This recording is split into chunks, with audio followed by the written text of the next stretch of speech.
Bonjour à tous, on se retrouve aujourd'hui pour une nouvelle vidéo. Ce sera pour un nouveau point lecture où je vais vous présenter 5 livres. Le premier que je vous présente, il s'agit du David Chicotte de Dan Brown chez Pocket. J'arrive au moins 10 ans, je sais pas combien, mais longtemps après tout l'engouement. J'ai pas vu le film non plus, je connaissais juste l'histoire comme ça, mais j'en connaissais pas plus. Donc pour ceux qui ne connaissent pas non plus, il s'agit de Jacques Sonnière, qui est le conservateur du Louvre, qui va être retrouvé mort et avant de mourir, il va semer des indices pour que sa petite fille et Robert Langton, qui est professeur à l'université en théologie, puissent découvrir le secret qu'il cache. C'est un gros secret puisque ça fait partie de l'histoire. J'essaye de pas trop en dire, mais on va en apprendre plus dessus. Et voilà, donc Sophie, sa petite fille, et Robert Langton vont enquêter pour découvrir le secret de Jacques Sonnière dans cette énorme brique qui se lit pourtant très simplement. On apprend énormément de choses, j'ai été à fond dedans. Ça m'a fait penser au roman de J.R. Dos Santos, donc voilà, on passe un très bon moment de divertissement et en même temps on en apprend davantage, notamment ici sur la religion. Et voilà, j'ai beaucoup aimé. Ça m'a bien donné envie de découvrir d'autres romans de l'auteur, donc j'aimerais bien cet été lire Angers Démon que Sabrina a déjà lu, et comme ça on pourra reprendre la lecture commune puisqu'on a adoré faire cette lecture commune ensemble. Donc avant de reprendre, je crois que c'est le symbole perdu. Il faut que je me fasse Angers Démon toute seule, donc c'est bientôt prévu, je l'espère. Mais voilà, j'ai passé un très bon moment. Donc ceux qui connaissent toujours pas comme moi, il y a encore quelques semaines, n'hésitez pas à découvrir David Chicotte de Dan Brown. C'est hyper accessible et c'est ça aussi qui me faisait peur, mais voilà, ça se lit très rapidement, c'est simple, c'est fluide et voilà.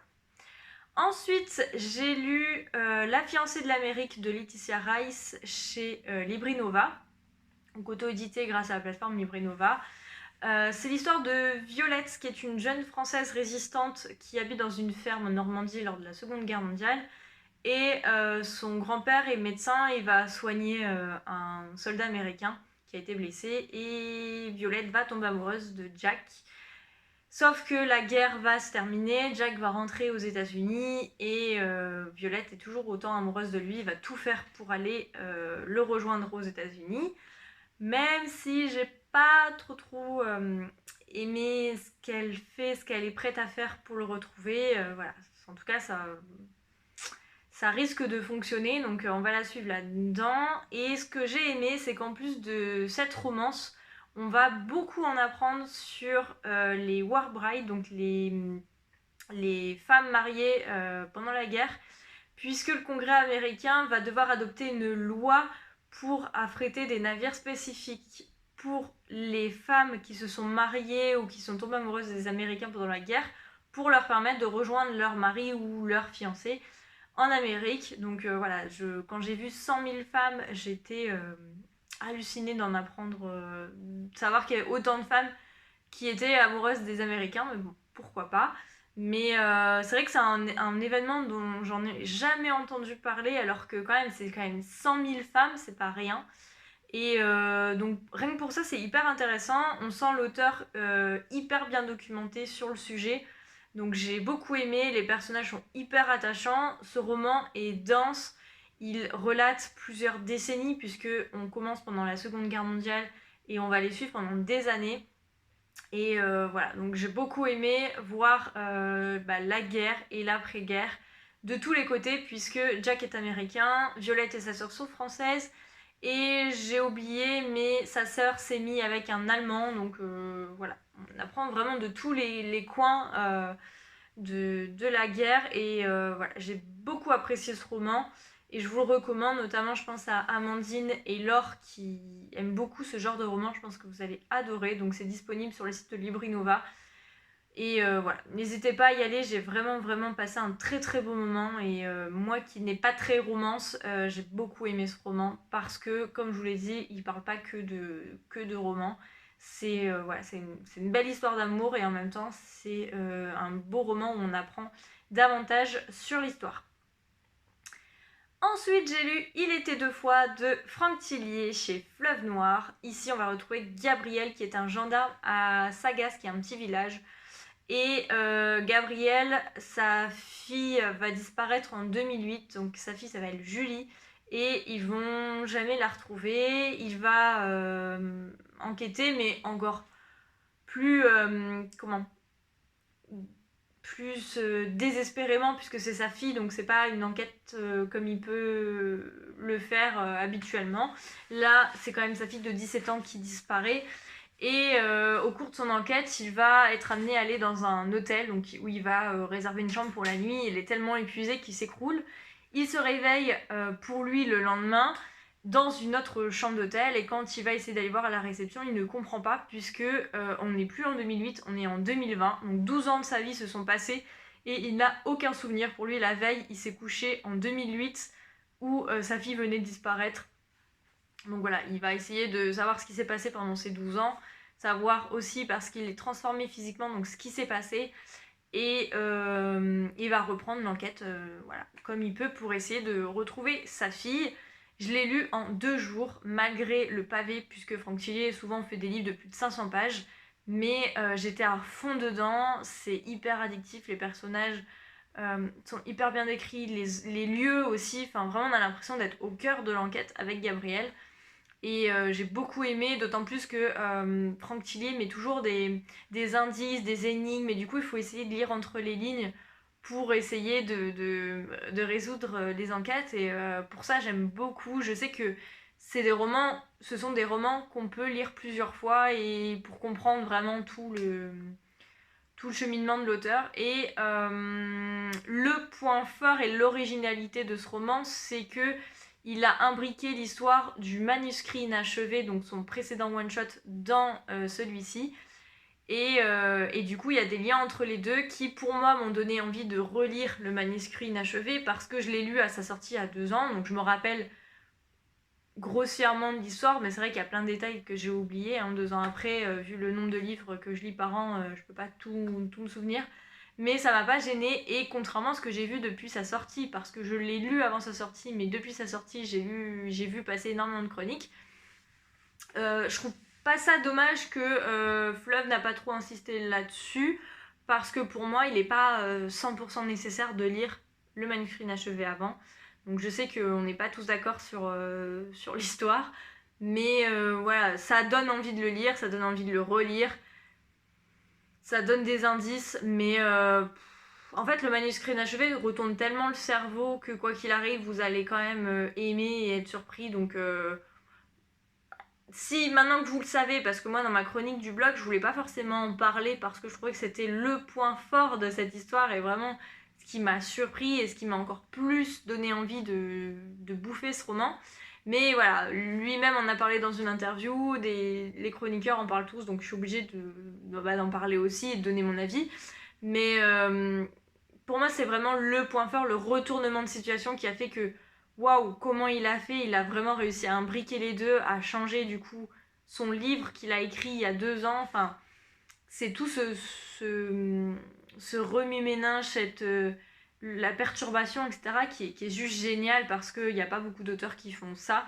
Et donc voilà. Pour moi, je le recommande, que vous ayez lu ou pas, mais voilà, maintenant que vous savez, lisez le manuscrit inachevé avant. De toute façon, pour moi, il faut lire tous les Tillier, et c'est mon objectif aussi, c'est de les lire tous, parce que j'ai accumulé du retard, mais voilà, du très très bon, comme d'habitude, et je l'ai même préféré au manuscrit inachevé, où pour moi, dans le manuscrit inachevé, voilà, je suis quand même blonde, donc il m'avait un peu perdue.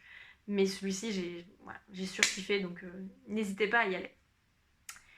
Et ensuite, j'ai lu Du haut d'un brin d'herbe, on voit la terre, de Antoine Page, qui a été édité en poche chez Pocket.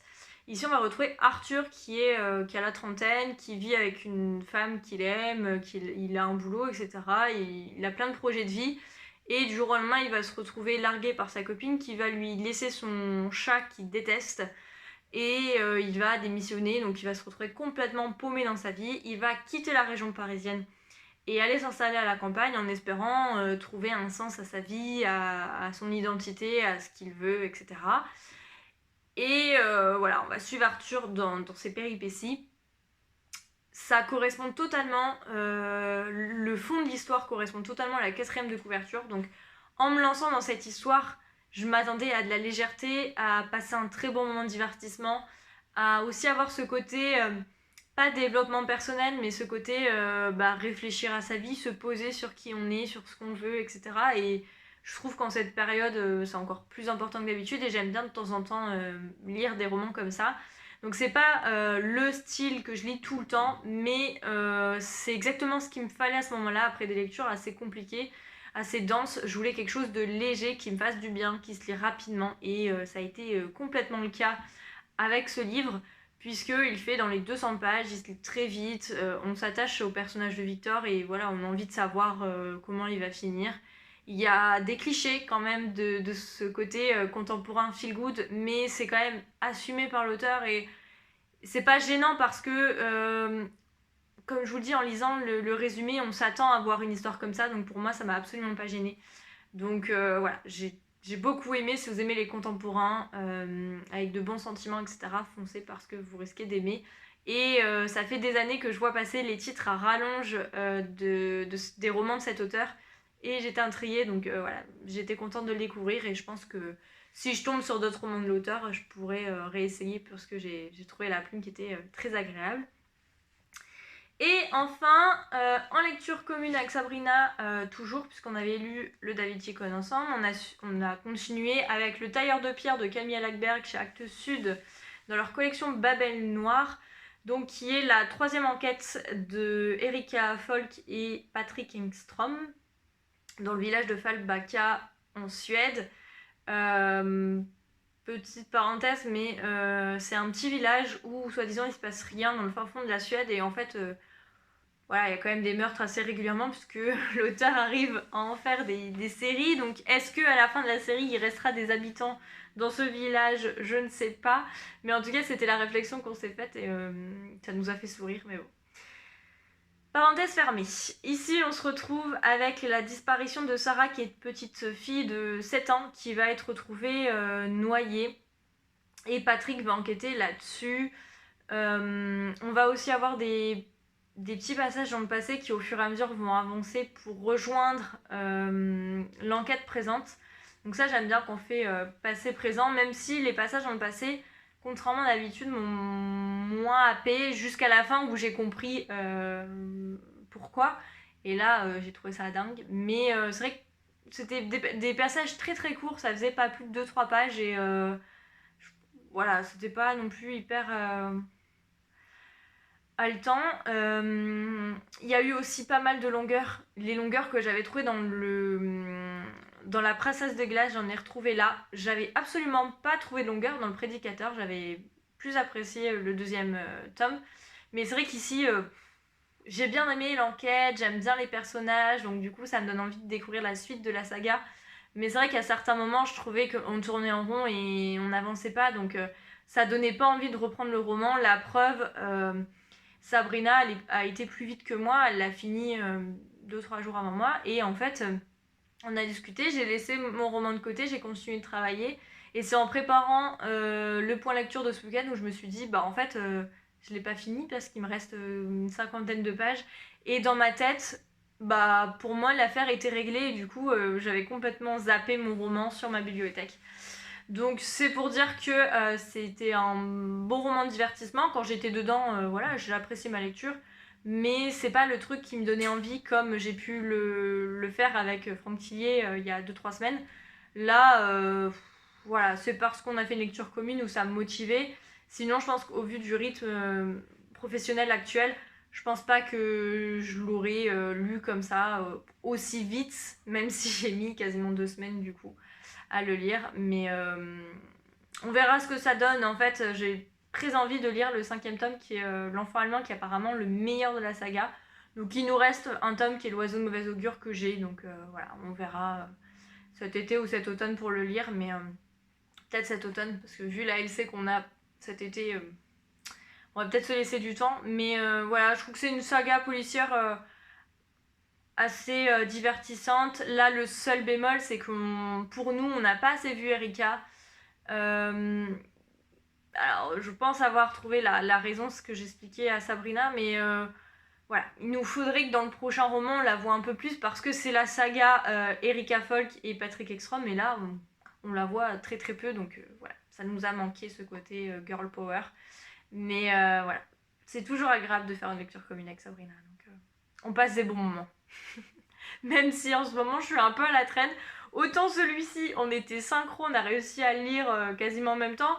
Autant celui-là, j'avais quelques trains de retard quand même.